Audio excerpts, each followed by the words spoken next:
স্রোত সার্থকের বাসরে রাইকে সকলের সামনে হাসি খোরাক করে তুললো নীলু। হ্যাঁ বন্ধুরা, ভিডিওতে লাইক দিয়ে দেখতে থাকো। নীলু বলতে থাকে যে এত বড় একটা সুবর্ণ সুযোগ পেয়েছি, সেটা তো আমি কোনো মতে হাতছাড়া হতে দেবো না। দিদিভাই তুই যতই মনমরা হয়ে ঘর অন্ধকার করে বসে থাকার চেষ্টা করিস না কেন, সকলের কাছ থেকে সকল কিছু লুকিয়ে যাওয়ার চেষ্টা করিস না কেন, কিন্তু এতটাও সহজ হবে না যখন কিনা এই জায়গায় নীলু অলরেডি উপস্থিত। ওদিকে এই কথা বলা মাত্র নীলু স্রোতের কাছে গিয়ে বলতে থাকে যে হ্যাঁ রে স্রোত, তোর এই বিয়ের অ্যারেঞ্জমেন্টের মধ্যে যে কিনা মূলে ছিল তাকেই তুই এত তাড়াতাড়ি ভুলে গেলে, বিয়ে হওয়া মাত্র এতটা পাল্টে গেলে কি করে তুই বলতো। তখন এই কথা বলা মাত্র স্রোত অবাক হয়ে তাকিয়ে থাকে, বলতে থাকে যে দিদিভাই আমি কাকে মিস করে গেলাম বলতো, তুই কার কথা বলছিস, সোজাসুজি বল, এরকম ঘুরিয়ে পেঁচিয়ে কেন কথা বলছিস বলতো, আমি কি তোর কথা মিস করে গেছি তুই সেটা বলার চেষ্টা করছিস। দেখ দিদিভাই, আমার না বলাতে তুই চলে এসেছিস, তাহলে আবার আমি কাকে মিস করলাম বলে দিদিকে। এই কথা বলা মাত্র রাইয়ের বৌমনি বলতে থাকে যে নীলু কারা খামাখা এরকম ঘুরিয়ে ঘুরিয়ে কেন বলছো বলো তো, কার কথা বলছো তুমি। তখন নীলু বলতে থাকে কেন, তোমার বড় ননদিনীকে তো এখানে আনলে নাকি রে স্রোত, তোর বড়দি ভাইকে তুই মিস করছিস না এখানে। তখন এই কথা বলা মাত্র সার্থকের পিসিমণি বলতে থাকে যে সত্যি তো, কখন থেকে তো রাইকে খুঁজে পাচ্ছি না, আর তোমার বড় জামাইবাবু কোথায় বলো তো স্রোত। তখন এই কথা বলা মাত্র নীলু বলতে থাকে যে আমি তো আর কথাই বলছিলাম, তাদের দুজনকে আন ডেকে।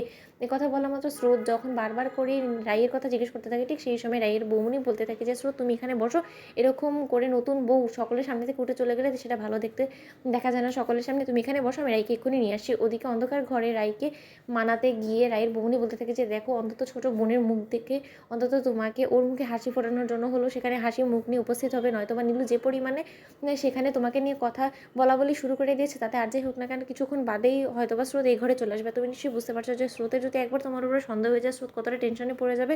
তাই রাই আমার কথা রাখতো, অন্তত সেখানে চলো। ওদিকে কথা বলা মাত্র ছোটো বোনের মুখ চেয়ে যখন সেখানে গিয়ে রাই বসে, ঠিক সেই সময় নীলু বারবার করে সকলের সামনে রাইকে নিয়ে হাসি ঠাট্টা করার জন্য বলতে থাকে যে কী রে দিদিভাই, আজকেও তোর বর মিসিং নাকি, তোর বর আবার অন্য কারোর সাথে পালিয়ে গিয়েছে বলতো। তখন এই কথা বলা মাত্র স্রোত বলতে থাকে যে দিদিভাই তুই সব কী সব বলছিস বলতো, তুই শুধু শুধু অনির্বাণ দাদাভাইকে নিয়ে এরকম কথা বলছিস কেন বলতো। তখন নীলু বলতে থাকে যে না বিশ্বাস তো নেই, আসলে পুরুষ মানুষের মন বলে কথা, কার উপরে কি কখন মন দিয়ে বসে কে জানে বলতো। তার উপরে আবার অনির্বাণ দাদাভাইয়ের সাথে একই বাড়িতে বসবাস করছে তার প্রাক্তন বউ আর বর্তমান বউ, তাহলে বল এটা তো স্বাভাবিক অর্থে আমার মনে প্রশ্নটা ওঠাটাই স্বাভাবিক না, তার জন্যই বলছিলাম। ওদিকে কী কথা বললাম রাই বলতে থাকে যে নীলু তুই আমার সংসার নিয়ে একদম মাথা ঘামানোর চেষ্টা করিস না, তুই নিজের সংসারে মন দে, কারণ সূর্য তো এখন আসেনি। তুই তো একবারও এই প্রশ্নটা করলি না যে সূর্য এখনো কেন আসেনি বলতো, সূর্যকে তো নেমন্তন্ন করা হয়েছিল, তুই একে সেই জবাবটা দিয়ে তারপর না আমার স্বামীকে নিয়ে তুই প্রশ্ন তুলবি। ওদিকে কথা বলার মতো সকলে যখন রাইকে বলতে থাকে যে রাই দিদি ভাই প্লিজ আপনি একটা গান শোনান, আপনি খুব ভালো গান করেন, আমরা খুব ভালো করেই জানি, তাই আপনি প্লিজ একটা গান করেন, আমরা আপনার মুখ থেকে একটা গান শুনতে চাই। ওদিকে সকলের আবদারে যখন রাই গান করতে শুরু করতে, ঠিক সেই সময় রাই ইমোশনাল হয়ে পড়ে